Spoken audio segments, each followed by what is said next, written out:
Le manque de confiance en vous vous détruit énormément. Et c'est principalement de ça qu'on va parler, hormis du fait que je vais vous donner les signes de pourquoi vous souffrez qui seront toujours liés aux blessures de l'enfance. Je vais aussi vous donner non seulement les causes ainsi que les solutions afin que vous puissiez commencer à guérir de toutes ces blessures qui vous empêchent en réalité d'être vous-même.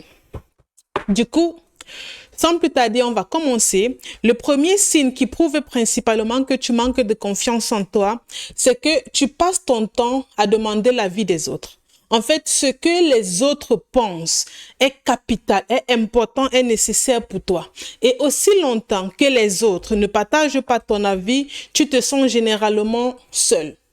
Du coup, isolé dans ton coin. Et c'est ça, en fait, qui à chaque fois te détruit. Mais lorsque tu n'y prêtes pas attention, en fin de compte, c'est toi qui souffres. Et c'est une chose que la plupart des gens ignorent au quotidien. Et vu qu'elles les ignorent, par conséquent, elles vont mal. Donc, ici, s'il y a une chose que tu dois commencer à faire, c'est de comprendre que ton manque de confiance en toi vient exactement du fait que lorsque les autres personnes, on va dire que ça, ce sont des personnes qui t'entourent, lorsque ces personnes-ci ne pensent pas comme toi, tu te sens humilié. Tu te sens rabaissé, tu te sens méprisé. En fait, tu as l'impression que les autres n'ont pas besoin de toi. Mais c'est faux. Ce n'est pas que les autres n'ont pas besoin de toi. Non. Je t'explique pourquoi, en fait, tu as toujours besoin de l'avis des gens. Pourquoi, lorsque les autres ne valident pas ce que tu penses, tu as l'impression que tu es nul. Regarde. Tu vas te rendre compte que lorsque tu étais principalement enfant, du coup, je vais te dessiner là. Ça, c'est lorsque tu étais enfant. Lorsque parfois tu voulais faire des choses ou bien dire des choses, tu vas te rendre compte qu'à 90% des cas, ton avis, tu vois, à 90% des cas, ton avis ne comptait pas du tout. Et vu que ton avis ne comptait pas, qu'est-ce qui s'est passé? Au fil du temps, tu as commencé à extrêmement te sentir mal. Extrêmement mal. Et c'est ça qui continue toujours à pourrir ta vie aujourd'hui. Ceci veut dire quoi en d'autres termes?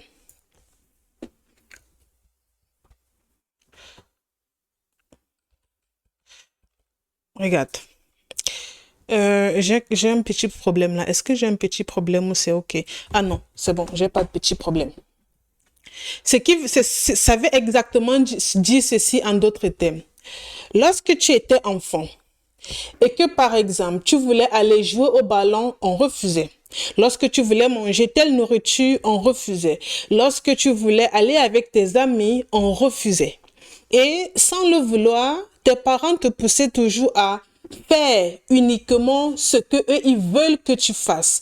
En d'autres termes, si tes parents te disent lave-moi le sol, puise-moi l'eau, fais la nourriture, lave tes petits frères et sœurs, à chaque fois que tu faisais principalement ce que tes parents te demandaient, alors tu avais l'impression que tu étais validé. Pourquoi? Parce que lorsque toi, tu faisais à chaque fois ce que tu avais envie, il y avait toujours une certaine colère qui revenait à chaque fois, comme si c'était en réalité toi le problème. Et vu que tu as grandi dans ce concept-là, tu veux toujours demander ce que les autres pensent avant de faire quoi que ce soit. Pourquoi tu veux le faire? Vu que dans ton enfance, ce que tu voulais faire n'avait aucune importance et que tu as été toujours habitué à faire ce que tes parents voulaient de toi, tu as donc grandi avec la conception comme quoi faire ce qui va convenir à l'autre est une bonne chose. Si je demande toujours l'avis de l'autre comme je demandais toujours l'avis à mes parents pour faire des choses, alors tu grandis avec cette conception-là comme si je fais exactement ce que l'autre va valider, alors je vais être aimé. Alors, je ne vais plus me sentir seule. Alors, beaucoup de personnes seront mes amis. Alors, beaucoup de personnes vont commencer à plus m'accorder leur affection, leur amour, leur tendresse. Et c'est comme ça que tu te retrouves dans ceci. Et ça concerne tellement de personnes au quotidien. Elles ne s'en rendent pas compte à quel point ça détruit énormément leur vie. La plupart des gens ne s'en rendent pas compte. Si tu te retrouves dans un schéma pareil, où tu n'arrives pas à avoir confiance en toi, où tu n'arrives pas à compter sur toi, où tu n'arrives pas à faire des choses qui sont importantes pour toi, où tu doutes toujours, tu as toujours besoin de connaître la vie des autres avant d'agir ou bien de réagir par rapport à une situation, ce que tu dois commencer à faire, c'est de te dire ceci. Regarde, lorsque tu étais enfant, te voici ici, ok? Et voici tes parents. Tu vas t'en rendre compte que, tu vas t'en rendre principalement compte que si tu continues aujourd'hui à faire ce que tes parents attendent de toi, sans que tu ne te questionnes réellement sur ce que tu veux, toi, tu seras toujours malheureux. Ça, c'est sûr. Mais ça, c'est sûr. Tu vois, tu le vis déjà depuis des années et des années. Et ça ne t'a avantagé à rien. Donc, du coup, pour pouvoir changer la donne, tu dois principalement comprendre ceci. Quand tu étais enfant, quand tu étais enfant,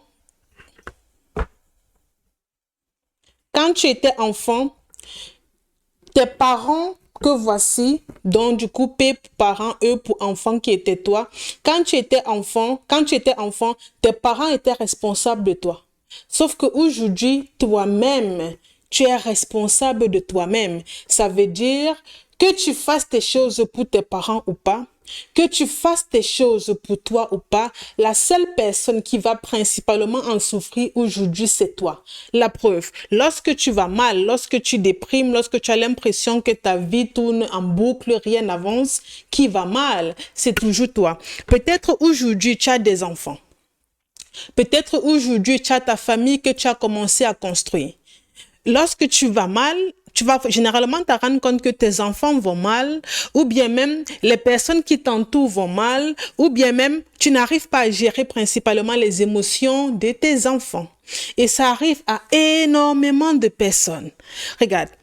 Si aujourd'hui, tu as l'impression que tes enfants sont généralement têtus, qu'ils n'écoutent pas ce que tu dis, qu'ils s'en foutent de ce que tu dis, qu'ils sont agressifs, ou bien même tu as l'impression que tes relations ne fonctionnent pas, c'est parce que de base, toi, tu ne sais pas avoir ton propre avis. Tu ne sais pas le faire.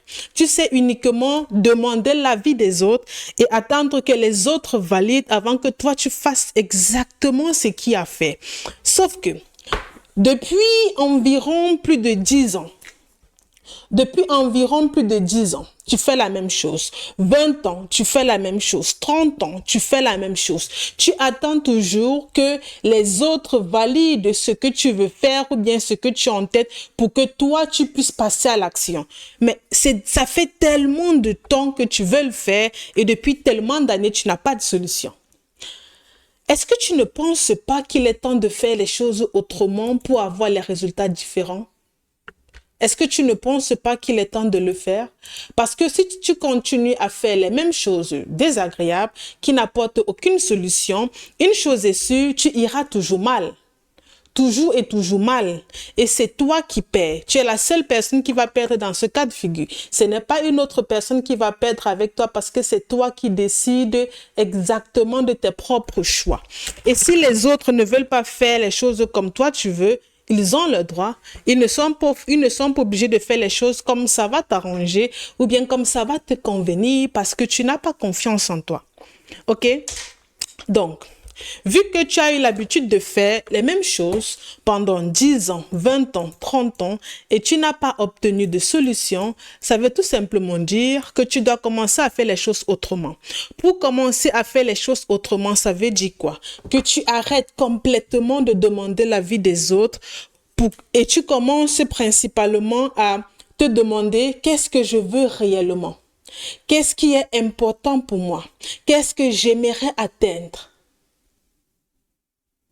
Et la plupart des personnes vont justifier en disant, mais à chaque fois que je me pose ces questions, je commence à culpabiliser parce que je me demande qu'est-ce que les autres vont penser de moi. Ok, je peux bien comprendre que tu culpabilises parce que tu ne sais pas ce que les autres vont penser de toi. Mais une chose est sûre, si tu continues toujours à vivre comme ça pendant 10 ans, 20 ans, 30 ans, tu seras toujours malheureux. Parce qu'il y a ce qu'on appelle le cycle de vie. Ça veut dire quoi le cycle de vie? Le cycle de vie, c'est un mécanisme qui se répète après chaque 13 ans. Ça veut dire quoi? Les mêmes erreurs que tu commettais, par exemple, quand tu avais entre 0 et 13 ans, ce sont les mêmes que tu as commises quand tu avais 13 ans et 26 ans. Et ce sont probablement les mêmes que tu commets entre 26 et 39 ans. 39 ans et 13 ans, du coup, ça fait 2, 3. Non, qu'est-ce que je raconte? 13 ans, ça fait 2, 5. Tu vois, le cycle de vie se renouvelle après chaque 13 ans. Et on vit toujours en fonction du cycle précédent. Donc, tu vas te rendre compte que si, à ce niveau-ci, tu n'as pas du tout confiance en toi, si tu n'as pas confiance en toi ici, ça veut forcément dire que quand tu avais entre 26 et 39 ans, tu n'avais pas confiance en toi. Et si quand tu avais entre 26 et 39 ans, tu n'avais pas confiance en toi, ça veut exactement dire que quand tu avais entre 13 ans et 26 ans, tu n'avais pas aussi confiance en toi. On vit toujours en fonction du cycle précédent. C'est pour ça généralement qu'il y a beaucoup d'enfants qui traitent leurs parents de parents toxiques parce qu'ils se disent que, attends, mon parent a 52 ans, mon parent a 39 ans. Pourquoi est-ce qu'il commet toujours les mêmes erreurs bizarres? Tout simplement parce qu'on vit toujours en fonction du cycle de vie précédent. Donc, le manque de confiance que tu as en toi ici, ça n'a pas commencé aujourd'hui. Ça a commencé depuis des années et des années et des années. Et plus le temps passe, plus ça s'empire parce qu'un traumatisme, on ne l'oublie pas, on travaille dessus. Donc, pour pouvoir arrêter de toujours demander l'avis des gens avant d'agir, ce que tu dois faire, c'est tout simplement te dire que, OK, quand j'avais entre 0 et 13 ans, je vivais principalement pour les autres. J'étais excessivement gentil. Quand j'avais entre 13 ans et 26 ans, pareil. Quand j'avais entre 26 et 39 ans, pareil. 39, 52 ans, ça continuait jusqu'à 100 ans. Ça continue, donc du coup, ici, tu peux mettre de 52 ans à 75 ans, un truc comme ça. Donc, ça continue au fur et à mesure. Donc, l'une des questions que tu dois te poser, c'est qu'est-ce que je veux réellement pour moi? Et si enfin j'osais faire des choses pour moi, qui sont importantes pour moi? Même si les autres ne sont pas d'accord, qu'est-ce que ça ferait pour une fois de faire des choses pour moi et ne pas culpabiliser? Et justement, comment arrêter de culpabiliser fera partie des prochains points que je vais aborder pour que vous puissiez retrouver confiance en vous. C'est très important. Parce que le manque de confiance que vous avez en vous, c'est principalement lié aux blessures de l'enfance. Dans votre enfance, vous avez été assez traumatisé. OK? Maintenant, il y a des personnes qui ne supportent pas lorsqu'on ne les aime pas. Il y a des personnes qui ne le supportent pas du tout.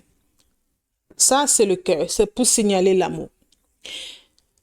Lorsque une personne, on va dire que, bref, on va d'abord effacer ce cœur-ci pour que ce soit très lisible pour tout le monde. On va dire que te voici. OK? Et disons que là, il y a une salle et que dans cette salle, il y a 1, 2, 3, 4, 5. Bref, disons que toi aussi, tu es inclus dans cette salle. Si par exemple, tu es en train de parler et tu as l'impression que cette personne-ci ne t'écoute pas, cette personne-ci ne t'écoute pas, celle-ci t'écoute et celle-ci ne t'écoute pas, tu auras l'impression que les personnes qui ne t'écoutent pas, tu auras l'impression que 1, 2, 3 ne t'aiment pas du tout. Alors que ça n'a rien à y voir. Pourquoi? Parce que tu prends toujours les choses personnellement. C'est quelque chose qui n'est pas bien. C'est généralement un signe qui prouve que toi, tu n'as pas confiance en toi. Lorsque tu prends toujours tout personnellement, tu prends tout comme des attaques, tout comme des reproches et par conséquent, tu ne sais pas avoir tes idées propres à toi-même. Et lorsque tu es dans un groupe pareil où il y a tu es en train de parler, il y a uniquement 2 personnes qui t'écoutent et le reste ne t'écoute pas, automatiquement tu te dis, elles le font parce qu'elles ne m'aiment pas. Elles le font parce que ce que j'ai à dire n'est pas aussi intéressant que ça. Et vu que tu penses que ce que tu as dit n'est pas aussi intéressant que ça, qu'est-ce que tu fais? Tu commences à te dévaloriser. Alors que si tu ouvres un peu les yeux, tu vas te rendre compte que ce n'est pas uniquement toi qui subis ça. Il y a des personnes, parfois on va dire que voici une autre personne ici. OK? Lorsque cette personne-ci peut parler, le même scénario peut lui arriver. Ce qui veut dire, cette personne-ci peut ne pas l'écouter, celle-ci l'écoute, celle-ci l'écoute, celle-ci l'écoute et celle-ci l'écoute. Donc, pour te faire comprendre que ce n'est pas uniquement à toi que ça arrive. Une autre personne qui est même appréciée d'après toi, qui est même appréciée, peut parler dans un groupe et ce n'est pas tout le monde qui va forcément écouter ce que la personne a à dire. La preuve, prends un exemple dans ton entourage. Tu vas te rendre compte qu'il y a parfois des personnes qui sont, d'après toi, assez importantes. Lorsqu'elles parlent, ce n'est pas toujours tout le monde qui écoute. Juste pour te faire comprendre que le fait que tu ne supportes pas qu'on ne t'aime pas, ce n'est pas normal. Ce n'est pas que les autres ont un problème. Non, ça n'a rien à y voir. Les autres n'ont aucun problème. La personne qui a un problème, c'est toi.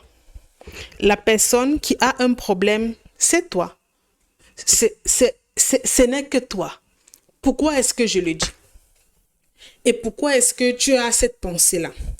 Parce que lorsque tu étais enfant, ok, te voici lorsque tu étais enfant. Lorsque tu étais enfant, soit généralement tu étais invisible aux yeux des personnes qui t'entouraient, soit tu t'es vraiment débrouillé tout seul ou bien toute seule, ou bien soit de façon générale, tu étais excessivement gentil pour qu'on puisse t'accepter au quotidien. Et lorsque tu te sentais invisible parce que tes parents étaient peut-être instables ou bien émotionnellement immatures ou bien émotionnellement indisponibles, alors qu'est-ce qui se passait? Toi, tu te sentais tout simplement abandonné ou rejeté.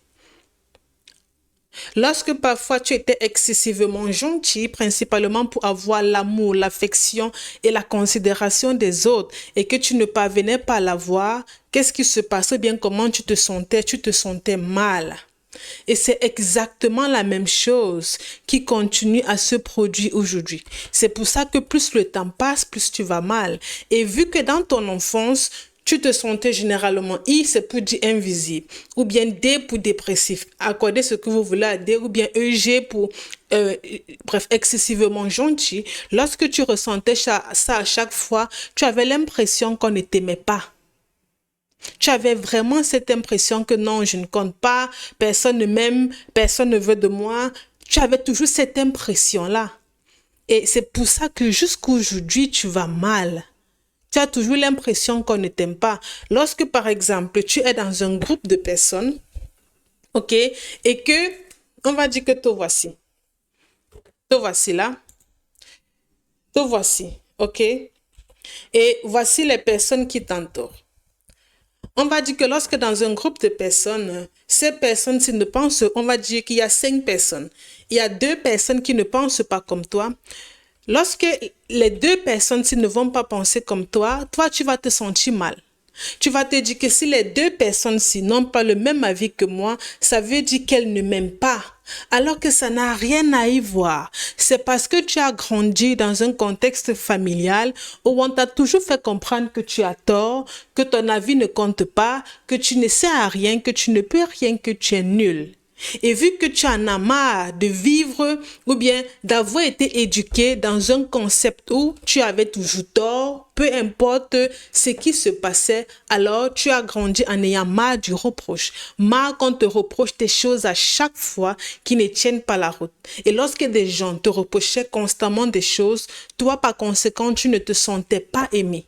Et c'est pour ça qu'aujourd'hui, tu ne supportes pas lorsque des gens ont des avis contraires à toi parce que tu te dis si elles le font, ça veut dire qu'elles ne m'aiment pas. Ce n'est pas une question de elles ne m'aiment pas. Ça n'a rien à y voir.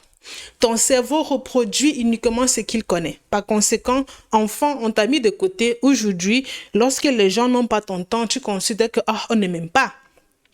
C'est un signe de manque de confiance en soi. Si tu le fais, ça veut dire que tu n'as pas confiance en toi. J'ai quelque chose pour toi. Les gens ne sont pas obligés de t'aimer ou bien de t'aider. C'est OK, la preuve. Lorsque parfois tu as des courses à faire, comment est-ce que tu te comportes? On va dire que voici une boutique là, OK? Et toi, tu vis ici. Ça, ici, c'est là où tu viens. Non, on va être plus pragmatique. On va dire que tu vis ici. Tu vis ici et voici la boutique. Je vais mettre B pour boutique, V pour dire vivre, ok? Tu vis ici et voici la boutique. Sauf que ce que tu as l'habitude de faire parfois, tu laisses cette boutique qui est extrêmement proche de chez toi, tu vas à des kilomètres pour acheter, je ne sais pas, du pain dont tu en as besoin. Ou bien tu pars à des kilomètres acheter un ou deux habits que tu veux porter. Juste pour te faire comprendre que le simple fait que tu n'achètes pas dans cette boutique-ci, ce n'est pas que tu détestes le boutiquier, c'est juste que tu n'en as pas envie. Du coup, tu pars à des kilomètres acheter soit ton habit ou bien soit du pain, alors qu'à côté de toi, il y a une boutique qui vend exactement ce que tu vas acheter. Mais tu ne l'achètes pas là-bas. Juste pour te faire comprendre que de la même façon que toi, tu te plains que les autres ne t'aiment pas, ce boutiquier peut aussi dire que tu le détestes. C'est pour ça que tu peux faire tes achats loin. Alors que ça n'a rien à y voir. Rien du tout. Donc, s'il y a une seule chose que tu dois comprendre sur ce point, les gens ne sont pas obligés de t'aimer. De la même façon que tu as des choix, tu pars à des kilomètres acheter du pain, des habits, des chaussures, des souliers, comprends aussi que les autres ont le choix de marcher avec toi ou pas. Ça n'a rien à voir avec quelque chose de personnel. Si on veut regarder ça dans ce sens ou bien dans cet angle, c'est qu'il y a beaucoup de personnes qui te détestent déjà. Beaucoup.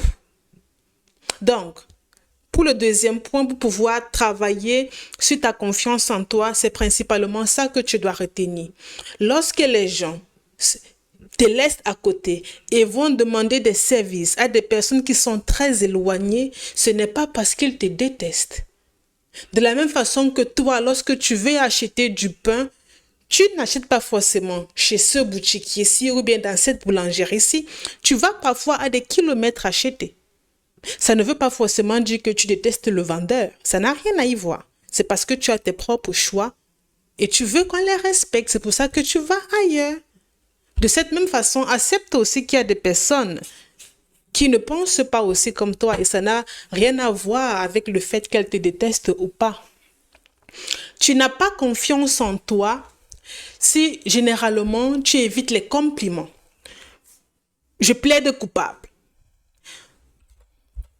Ça, c'était moi avant. Avant, je détestais les compliments. Ah, mais non, quand tu me faisais des compliments, j'étais mal à l'aise. Je me décomposais. J'étais mal. En fait, j'aimais toujours être là pour les gens. J'étais toujours excessivement gentille. Mais à partir du moment où tu commençais à me faire des compliments, ça ne m'arrangeait pas du tout. Non, je suis sérieuse. Ça ne m'arrangeait pas. Parce que je ne savais pas comment je devais répondre. Parfois, je répondais en disant « Oh, merci ».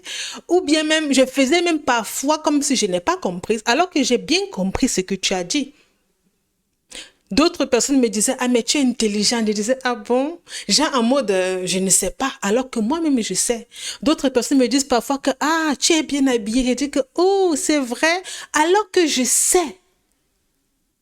En mode, je refuse le compliment. Je ne sais pas si vous voyez. C'est un signe qui prouve qu'une personne n'a pas confiance en elle. Ça, je le faisais avant. Aujourd'hui, je ne le fais plus du tout. Parce que j'ai souffert de ça pendant 20 ans et aujourd'hui, j'ai guéri.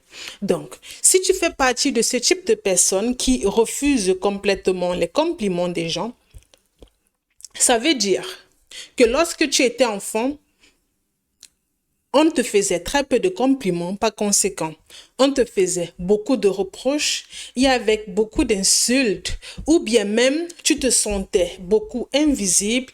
Pourquoi? Oh, ok. Tu te sentais beaucoup invisible, généralement à cause des incompréhensions. Ou bien, si tu veux, dans certains cas de figure, c'est qu'on t'a beaucoup dénigré. Et lorsque tu grandis dans un contexte familial pareil, où on a l'habitude de te rendre invisible, de beaucoup t'insulter, de te faire énormément de reproches, de te dénigrer, de te dévaloriser, les chances que lorsque tu grandisses, tu refuses complètement les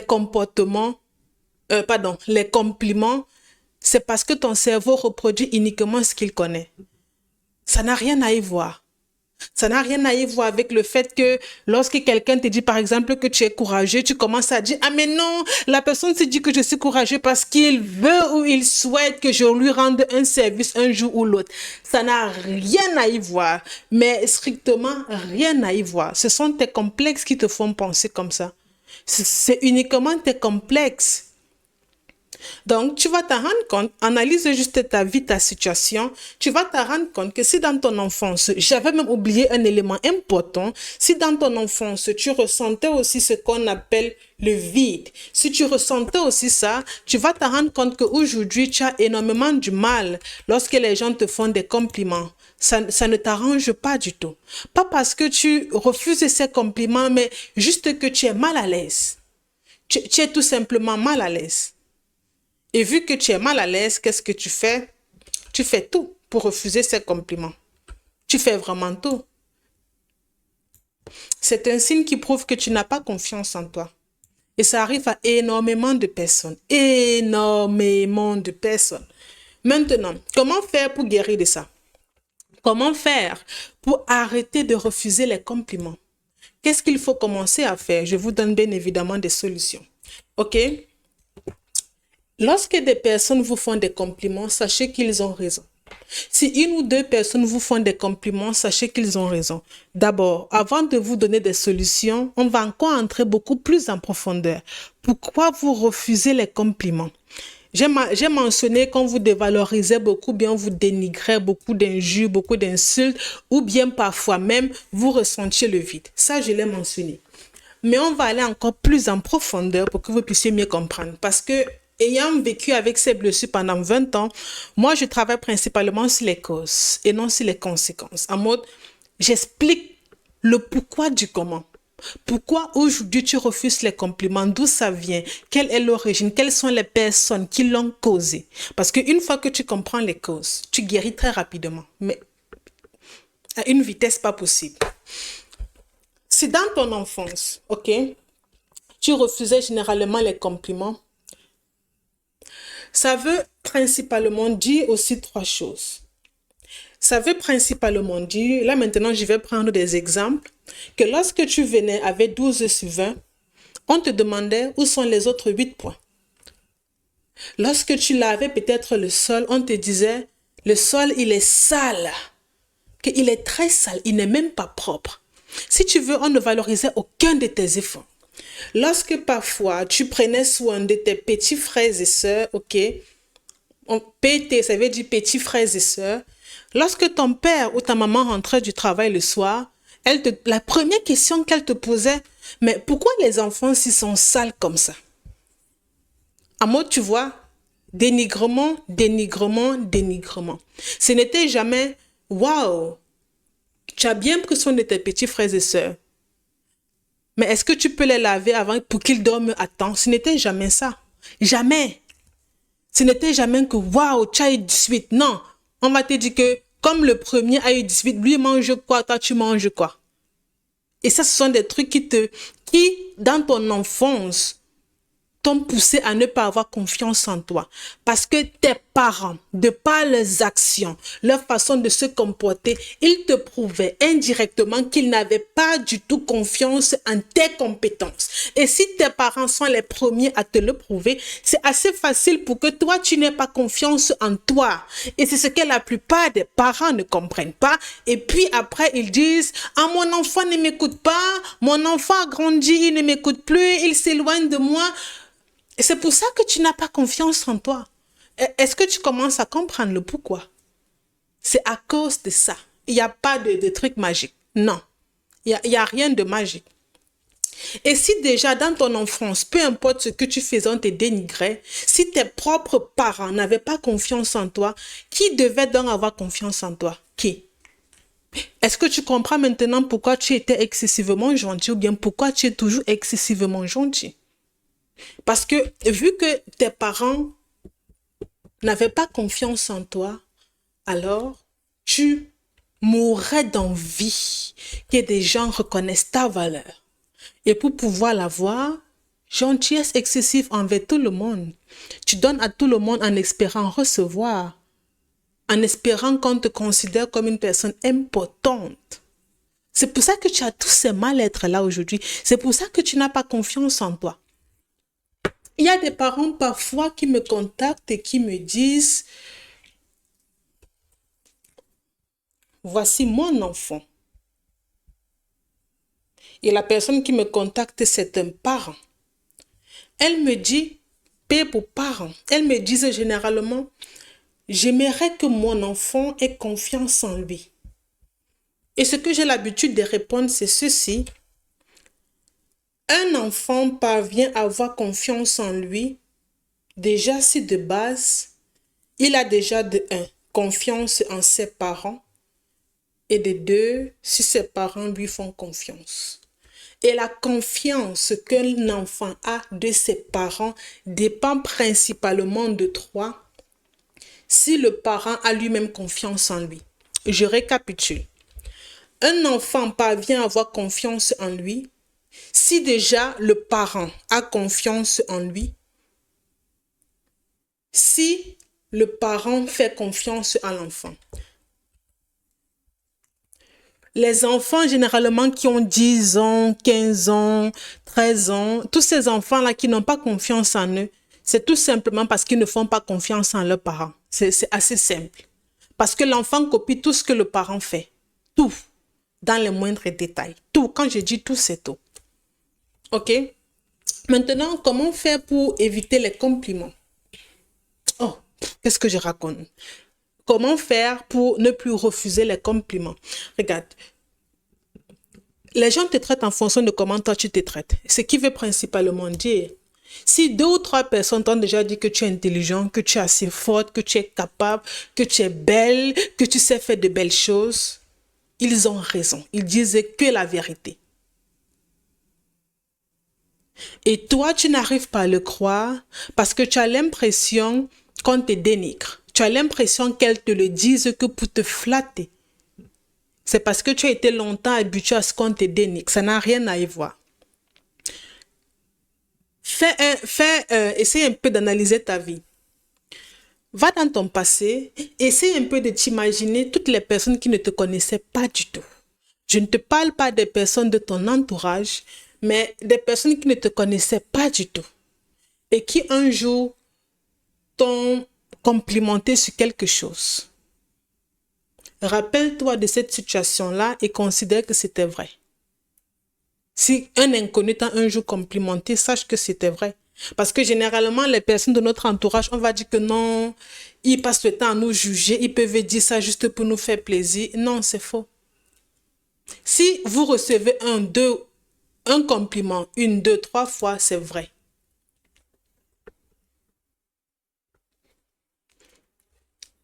C'est que c'est vrai. Il n'y a pas de mensonge là-dessus. Ça, je vous le garantis. OK? Ça, je vous le garantis. Tu n'as pas confiance en toi si tu paniques quand on te confie une responsabilité. Ça, c'était moi avant. J'avais peur. J'avais énormément peur qu'on me confie des tâches. Parce que je me posais toujours la question à savoir, est-ce que je vais décevoir les gens ou je veux vraiment être à la hauteur de leurs attentes? J'avais énormément peur de ça. J'aimais pas. D'un côté, j'aimais parce que je me disais que, si on me confie une tâche, ça veut dire que je suis important. Et d'un côté, j'aimais pas parce que je me disais, mais si je foire, si je loupe, si je ne suis pas à la hauteur, les reproches vont encore venir. Ce qui fait que j'étais toujours mitigée. Je balançais toujours à gauche, à droite, à gauche, à droite. Je ne savais pas exactement quoi faire. Si tu te retrouves dans la même situation, ça veut dire que tu n'as pas confiance en toi. Lorsque tu paniques quand on te confie une responsabilité, ce n'est pas bien. Et ça vient aussi, encore une fois de plus, des reproches. Ça rejoint le point précédent que j'ai abordé. Le fait qu'on t'a beaucoup reproché, on t'a beaucoup dénigré, on t'a beaucoup humilié, surtout l'humiliation. Ça vient de la, du fait que tu n'as pas confiance en toi. Qu'est-ce qui se passait dans ton enfance? Regarde, tu vas te rendre compte que lorsque tu étais enfant, ok, et que tes parents te confiaient, on va dire 1, 2, 3, bon, tes parents te confiaient 3 tâches. Lorsque tu faisais ces 3 tâches-ci, dans la plupart des cas, ça c'est au pire des cas, hein. Au pire des cas, tes parents ne reconnaissaient jamais que tu avais fait quelque chose de bien. En fait, ce n'était jamais assez. Ce n'était jamais assez. Ça, c'est le premier cas de figure. Ce n'était jamais assez. Le deuxième cas de figure, c'est ah oui, tu as bien fait, mais. En mode, c'est un peu comme si on te dit oh, tu es belle, mais tes yeux là sont bizarres. Tu vois un peu, c'est un exemple. Si on te dit que oh, mais tu es belle, on continue avec mais. En fait, ça annule complètement le compliment qu'on vient de te donner. Et c'est exactement dans ce concept-là que beaucoup de personnes ont grandi. Ou bien même, le troisième cas de figure, dans certaines familles, c'était le cas où l'enfant était extrêmement perfectionniste. En fait, il s'arrangeait toujours à faire tout de façon parfaite, de telle sorte que hey, le parent n'aura même pas son mot à redire là-dessus. Non, non, il s'arrangeait. De telle sorte que ni son père ni sa mère ne pourraient même une seule seconde trouver quoi dire. Et c'est principalement à cause de ça qu'aujourd'hui, tu fuis les responsabilités. Tu ne veux pas lorsqu'on te confie des choses. Pourquoi? J'ai dit il y a 3 cas de figure, ok? Le troisième cas, c'est le perfectionnisme. Le deuxième cas, c'est le cas où on te dit oui, tu as bien fait, mais le premier cas, c'est où on te fait uniquement des reproches. Lorsque tu as principalement grandi dans ces 3 cas de figure, qu'est-ce qui va te pousser, toi, lorsque tu seras adulte, à accepter qu'on te confie des tâches? Soit tu seras perfectionniste et t'épuiser en un point fini pour faire plaisir à tes parents, alors que toi-même, ça t'épuise énormément. Ou bien soit, tu auras tellement peur de mal faire et tu vas te retrouver là, tu vas prendre que des reproches, des reproches, des reproches. Ou bien soit, tu vas même faire, on va te dire que tu n'étais pas à la hauteur. Du coup, qu'est-ce qui va te pousser aujourd'hui à prendre des responsabilités, que ce soit dans ton lieu de travail, ou bien qu'est-ce qui va te pousser à dire réellement ce que tu penses? Parce que dire ce que tu penses, c'est comme si tu avais aussi une responsabilité sur les épaules, hein. C'est pour ça qu'il y a beaucoup de personnes qui ne savent pas dire non. Peur du rejet. Lorsque tu es dans l'une de ces 3 cas de figure, c'est limite le rejet. Peur du rejet. Ou bien peur de l'échec. Si toi, tu as peur de l'échec, ça veut dire que tu n'as pas confiance en toi. Il n'y a rien à dire là-dessus. Il y a rien à dire. OK? Du coup, on va continuer le prochain point avec la peur de l'échec. Parce qu'il y a beaucoup de personnes qui s'empêchent de vivre leur propre vie à cause de cet échec. D'où vous vient cette peur de l'échec? Il y a une femme que j'accompagne actuellement qui me dit, on va le noter en 1, elle me dit, elle avait tellement peur de faire des choses qu'elle faisait tout mal. En mode, elle était extrêmement maladroite. Elle ne le faisait pas exprès. Pourquoi? En 2, parce que ses parents étaient perfectionnistes. S'ils n'étaient pas perfectionnistes, c'est qu'ils étaient très sévères.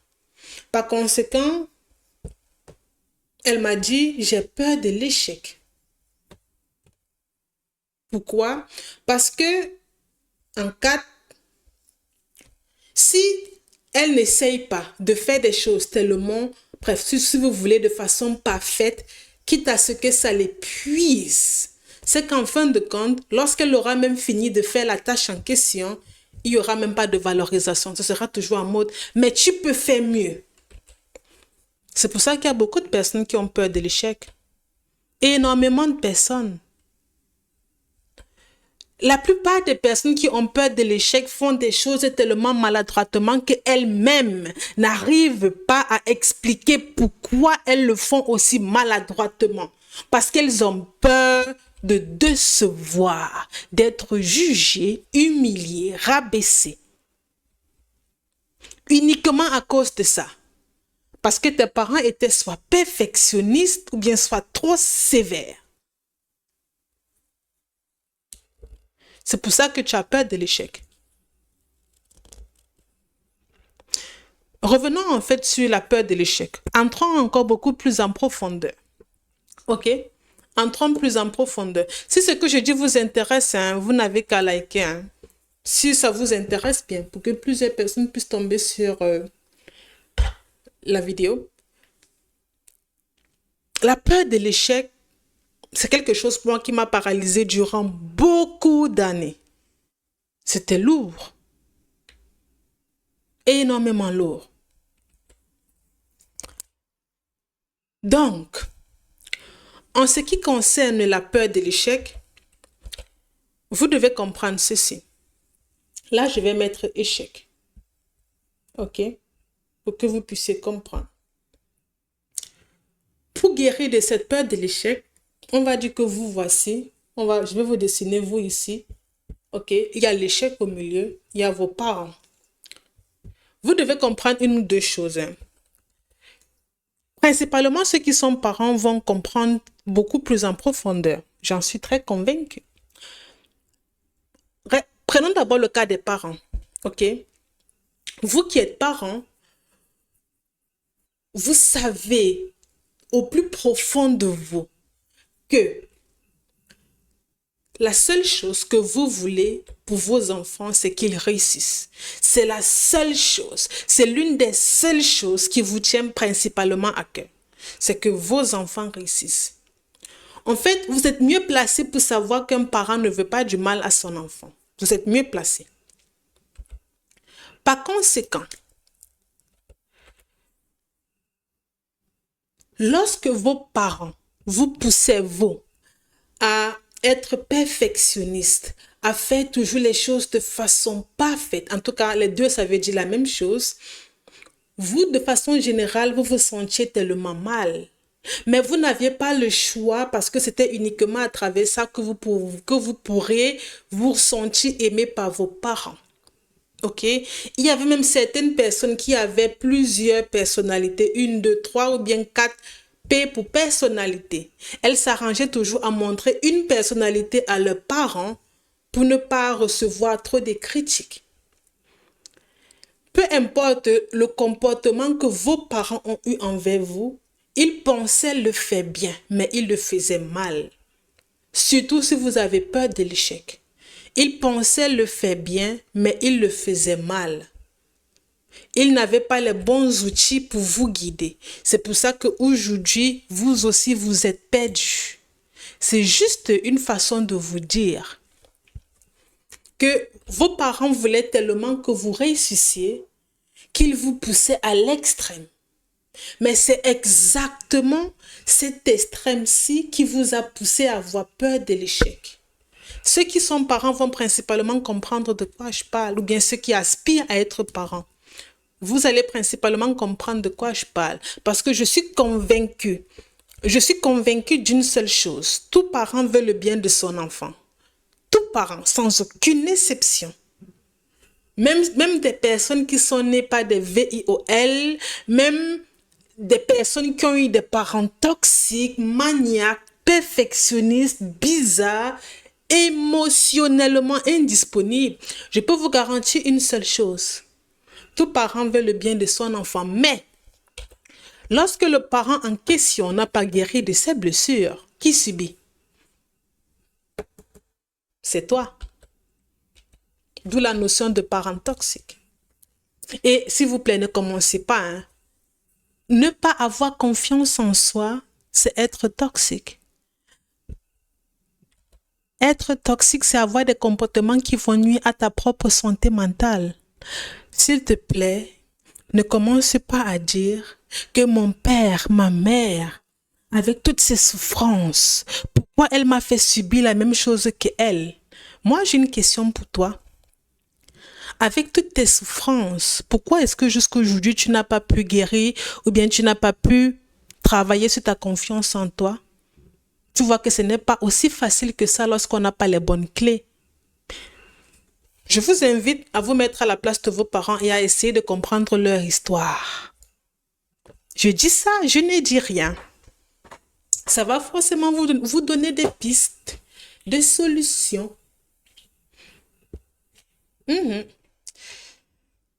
Ok. Mais s'il y a une seule chose que vous devez appliquer dès aujourd'hui, c'est d'arrêter d'éviter les confrontations par peur d'avoir tort. Parce que lorsque tu fais tout pour éviter les confrontations, en d'autres termes les conflits, parce que tu as peur d'avoir tort, ça veut dire que tu n'as pas confiance en toi. Comme j'aime bien dessiner, on va dessiner.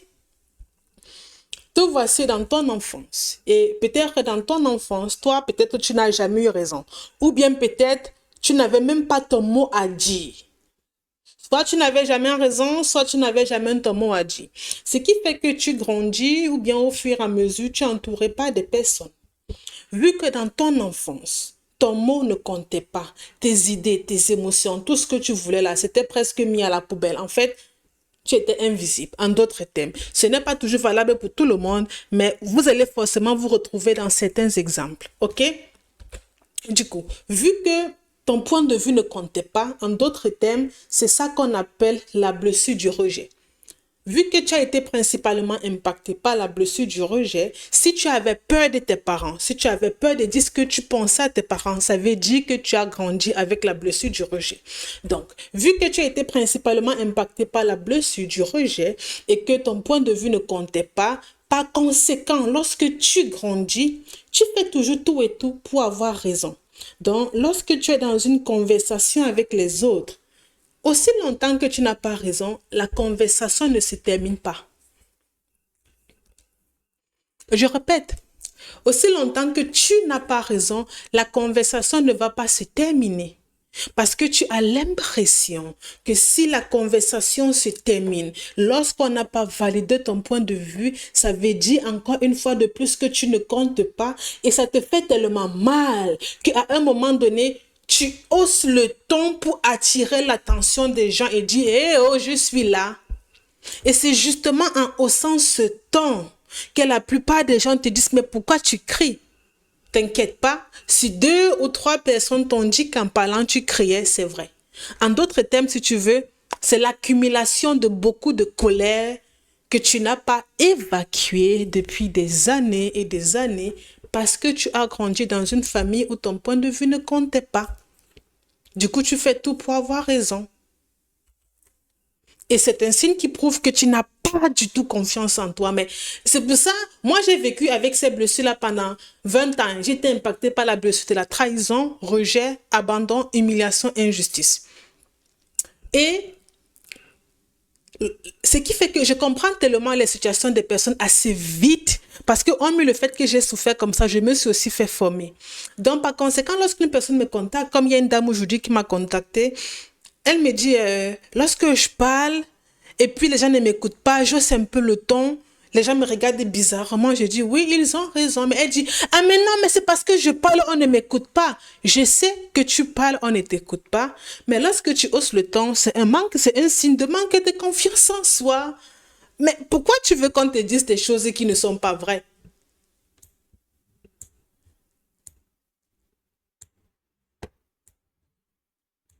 What? C'est un signe, oh là là, qu'est-ce qui s'est passé? C'est un signe de manque de confiance en soi. Automatiquement. Gros manque de confiance en soi. Et c'est ça qui tue beaucoup, beaucoup, beaucoup, énormément et massivement de personnes. Automatiquement. Et c'est ça qui te détruit. C'est exactement ça qui te détruit. Donc, tu sais, le fait que tu fais tout pour ne pas avoir tort, ce n'est pas ça qui va faire en sorte que les autres te respectent. En d'autres termes, ça veut dire ceci.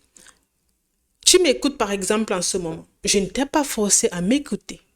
Tu m'écoutes parce que tu veux. Si je t'avais forcé en disant, mais non, il faut regarder ma vidéo, c'est bien, ça va t'aider, il faut venir.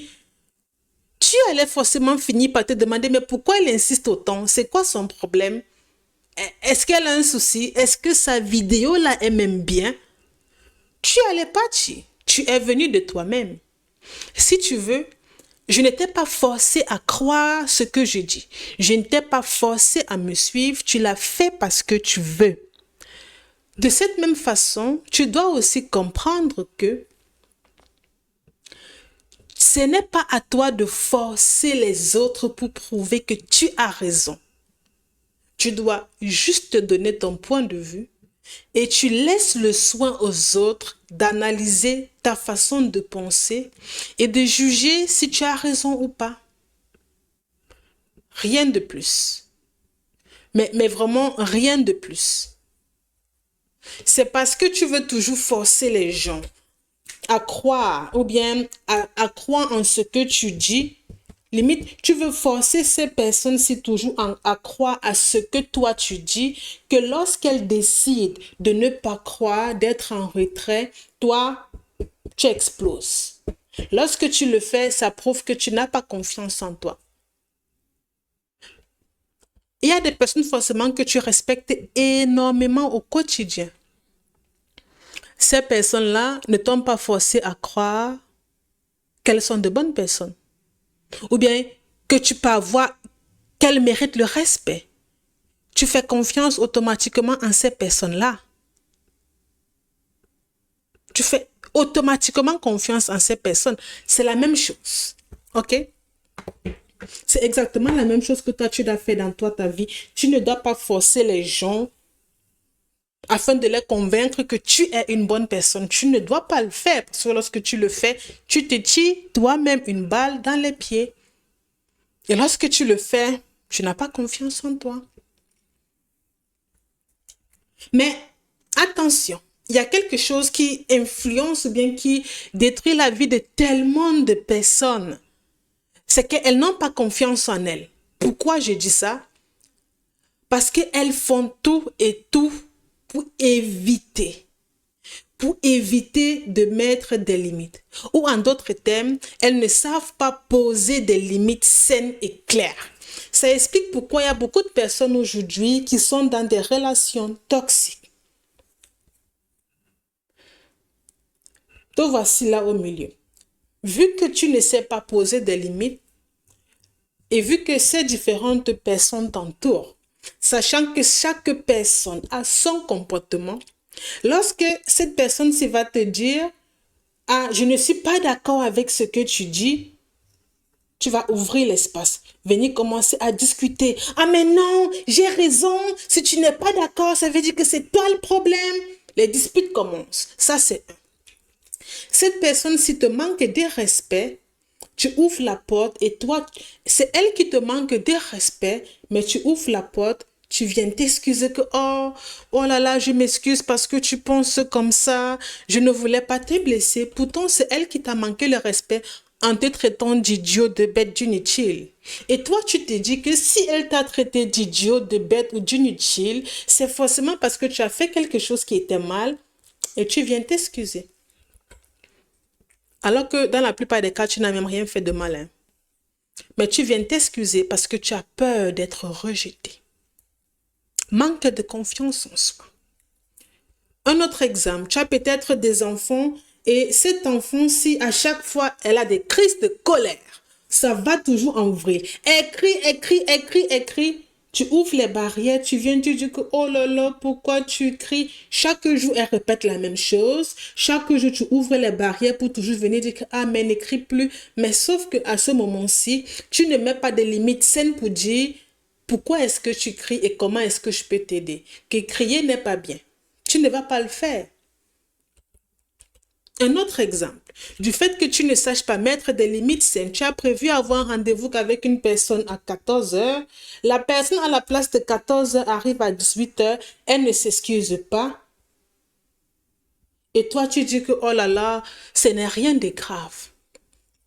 Cette personne, si t'appelle à 20 heures, elle te dit, ah, j'ai un événement demain, est-ce que tu peux venir m'aider? Bizarrement, elle t'a appelé à la toute dernière minute et c'est son habitude.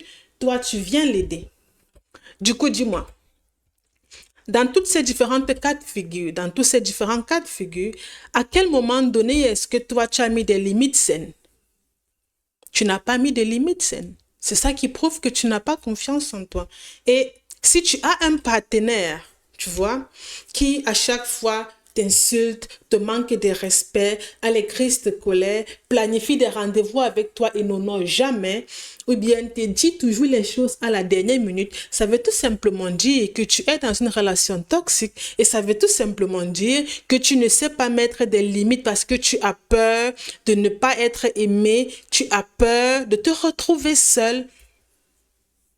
Et c'est ça qui prouve que tu es toxique. Parce que être toxique, c'est avoir des comportements qui vont nuire à ta propre santé mentale.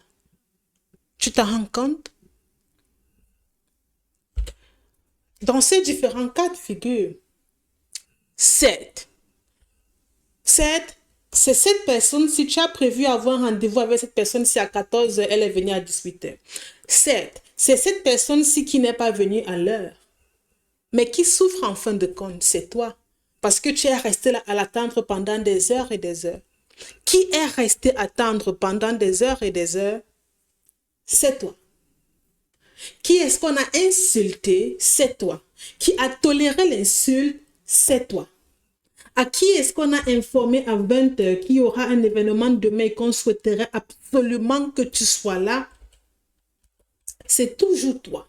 On te tient informé d'un événement extrêmement tardif et on exige ta présence. Et tu y vas. Lorsque tu le fais, tu fais du mal à qui? À toi-même. Par conséquent, qui est toxique? C'est toi. Donc, ce n'est pas les autres le problème, c'est toi le problème. C'est littéralement toi le problème. Et c'est ça qui prouve que tu n'as pas confiance en toi. Et pour pouvoir résoudre ce problème, tu dois commencer à mettre des limites saines. Ce n'est pas parce que tu mets des limites saines que les gens ne vont plus t'aimer. Et si les gens ne t'aiment plus, parce que tu as mis des limites saines, t'inquiète pas, ce n'étaient pas des personnes qui t'aimaient réellement pour ce que tu es, mais uniquement qui étaient là pour ce que tu fais pour eux. Ou bien uniquement, j'ai parlé quel français comme ça. Ce ne sont pas, oh là là, j'ai dit ce n'étaient pas des personnes qui est. Ce ne sont pas des personnes qui t'aiment pour ce que tu es, mais qui t'aiment uniquement pour ce que tu fais pour eux. C'est capital de le comprendre. Qu'est-ce que ça veut dire concrètement mettre des limites saines? Te voici, au centre, ok? Tu es entouré par des personnes. Non. On ne va même pas d'abord mettre des limites. On va laisser ça comme ça. Mais on va dire que te voici, ici. Tu es entouré par des personnes. Mettre des limites saines, ça veut dire ce que je n'accepte pas, je ne tolère pas du tout. Écoutez bien. Mettre des limites saines, ça veut dire ce que je n'accepte pas, je ne tolère pas du tout. Si tu peux tolérer l'infidélité d'un homme, ça veut dire qu'en aucun cas, tu ne dois t'en plaindre. Point final. Si tu peux tolérer les injures, les magouilles, la maltraitance d'une personne vis-à-vis de toi, ça veut dire que tu ne dois jamais t'en plaindre. Jamais. Tu tolères uniquement ce que tu peux supporter. Donc, te voici et voici les différentes personnes qui t'entourent. Si cette personne-ci t'injure et que tu t'en rends compte que tu ne peux pas le tolérer, tu mets une barrière. Mettre une barrière, ça veut dire, tu dis tout simplement à cette personne, je n'apprécie pas avec la façon avec laquelle tu me parles. Je ne le tolère pas du tout.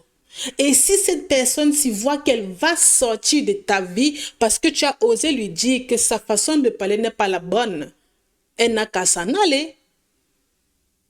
Les gens qui t'aiment vont toujours te respecter. Et c'est exactement ceux qui ne t'aiment pas qui vont toujours faire tout pour te mettre au plus bas. Et regarde, depuis 5 ans, 10 ans, 20 ans, peut-être voire même 25 ans ou 30 ans, regarde, tu fais toujours les choses pour faire plaisir aux autres. Dis-moi, ta vie s'est améliorée depuis lors? Je veux juste savoir, j'essaie juste de comprendre. Ta vie, ça s'est amélioré? J'essaie juste de comprendre. Hein. Ta vie ne s'est pas forcément améliorée. Alors pourquoi est-ce que tu continues à faire les mêmes conneries en espérant que les gens viennent te sauver? Tu vois que ça n'a aucun sens. Pourquoi tu continues à faire les mêmes conneries? Ce n'est pas possible. Si cette personne-ci te méprise, te rabaisse, t'humilie, tu la fous hors de ta vie. Tu lui dis, je n'apprécie pas la façon avec laquelle tu me parles. Si elle continue, il n'y a pas de souci. Il n'y a que des personnes qui t'aiment, qui vont toujours vouloir de ton bien. Le reste, ce sont uniquement des personnes qui sont là dans ta vie uniquement pour les avantages qu'ils ont à travers les différents services que tu vas les offrir. Il n'y a pas autre chose à part ça. Et si tu ne le comprends pas, c'est toi qui es perdant.